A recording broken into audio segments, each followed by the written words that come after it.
Welcome to the Let's Not Meet Nightmare playlist. This story is from the user Scaredinnowhere, titled Middle of Nowhere. I've been a lurker on Let's Not Meet since I randomly found it last month. I decided to finally share my story. This happened last year, around this time. School had just started and my only child was in kindergarten. She'd only been in school a few days. We lived in a rural area and we only have one car. So in the mornings my daughter, her dad and I, get up to take her dad to work. Then my daughter and I come home and get her ready for school. Because we live on a rural dead-end dirt road, we have to drive about a half a mile to the main road where the bus picks her up. Everything was fine that morning. I got on the bus and headed home. I had the day off from work. I only work part-time, so days off in the middle of the week was normal for me. Anyway, I was doing some house cleaning and putting away some laundry. I went into my daughter's room to start hanging up some of her clothes. I had the TV on in the living room, watching it from her room. And then I hear what sounds like a soft, muffled cough. I freeze. I have no idea what the fuck that was. I have no idea what to do. I'm just standing there, almost paralyzed. My mind is racing. Maybe the cat is outside her window, hacking up a hairball. Was I going crazy? Maybe it was the TV. It must have been the TV, right? Yeah, it was probably nothing. At this point, I'm still standing in her room, holding a shirt and hanger, not moving a muscle. I really have no idea what to do. I then think I should head next door and have my father-in-law check it out. I say out loud, fuck it. I drop the shirt and hanger and take off running to the house next door. Luckily, my in-laws live in the house right next door, only about a football field away, and my father-in-law is on disability, so he's almost always home.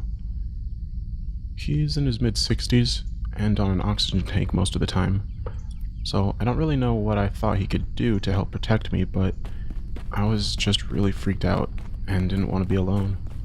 Plus, he was a hunter, and hunters have guns, so I'm running faster than I've ever ran before across our yards, and I bust into his back door screaming his name. He comes walking out of the kitchen, looking annoyed that I just scared the crap out of him. I'm on the verge of tears, trying to tell him that something is going on at my house, but I am talking so fast that he can't figure out what I'm saying. So he tried to calm me down, and I tell him I think someone might be in my house. He asked if I'm sure, and I said yes. I'm begging him to come over and just check it out. He agrees. He grabs his gun, and we get in the truck and drive over to my house. I wait in the truck with the doors locked while he goes inside. I'm freaked out, looking all around me. He's in there for what seems like forever. He finally comes out and asks if I left a pack of Newports in her room, right next to her bed on the floor. Now, I'm a smoker, but I smoke Camels. I've never bought Newports in my life. I tell him no, and those aren't mine. His eyes get huge, and he gets a really panicky look on his face. He tells me to stay in the truck and call the cops. He hands me his phone, and I call 911. The lady says, "Unfortunately, you'll have to wait for a state trooper since you don't live in town." And they seriously take like an hour to get to us. I've already called my husband at work. He called his brother to come and pick him up. He doesn't work far from home, so it only takes about 20 minutes for them to show up. My father-in-law, my husband, and his brother are now walking all around the woods that surround the houses. Nothing. There isn't anyone around besides us. After a while, the state trooper shows up and takes a look around. He finds nothing. He takes the pack of cigarettes, I guess as evidence, and takes my statement, along with my father-in-law's statement. He tells us there isn't really anything he can do. I can't tell him what the guy, or girl, looks like because I didn't see anybody. And there's nothing. Just a sound I heard and some smokes on the floor. Nothing is missing from the house. There isn't anyone there now, and it doesn't look like forced entry. Fuck me. Of course it isn't going to be forced entry. We live in the middle of fucking nowhere. Why the hell would I lock my door when I leave to go somewhere? I felt like such an idiot, but nobody locks their doors around here. I wouldn't even have a key for the door on my keyring.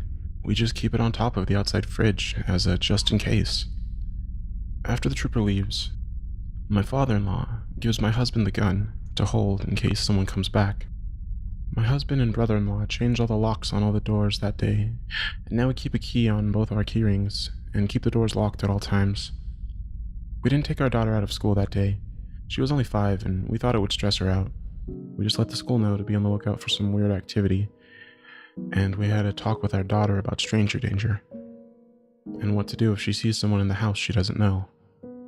I did have her sleep in our bed for a few weeks, but she seemed like she wanted to go back to her room because she's not a baby anymore. Well, that's it. Life moved on, and nothing has happened since. We never heard from the trooper or anything like that. We never had an incident like that ever again. I have no idea what they were planning on doing. I don't know if they were after me or my daughter, or if they just wanted to rob us. I don't think I'll ever know. I still get paranoid from time to time, and I hate being alone in the house. My husband got me a dog to keep me company and help protect us. I hope with time, the fear will get less and less. Please always lock your doors, no matter how safe you think your neighborhood is. You never know who might just be passing through.